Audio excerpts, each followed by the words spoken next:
Would you send your kids to a subprime school? Would you order subprime steak?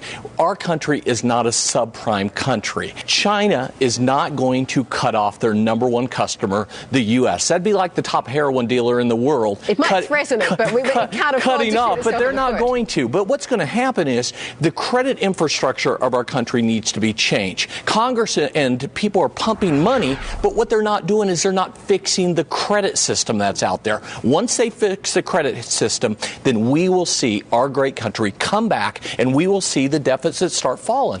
The New York Times and the Wall Street Journal the last 2 weeks have talked about a bill in Congress. It's called the Medical Debt Relief Act. And what this does is over 50% of people on their personal credit reports are dealing with medical collections. And this bill moves up the waiting period from 7 years to 45 days. What this bill does is this bill starts housing. This bill starts jobs. And best of all, this bill, if people start researching it, it costs the American taxpayer not one penny. Let me ask you one question before I get back to Peter. Peter thinks that we should be downgraded to junk.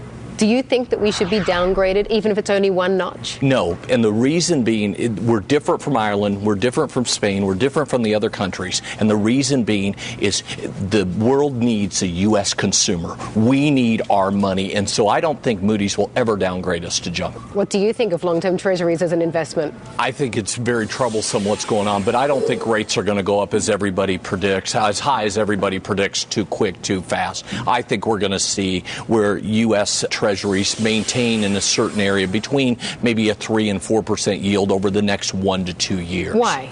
Why? I think because what's happening is the economy is still contracting to a certain point. Once we turn around, like I said, we make some infrastructural changes within the credit system, it will allow interest rates to start moving higher. It will generate some inflation in our country. But for right now, we don't have that. This whole rally that I see in the current stock market is nothing more than the refinance rally of a consumer making a small comeback because they're refinancing their homes.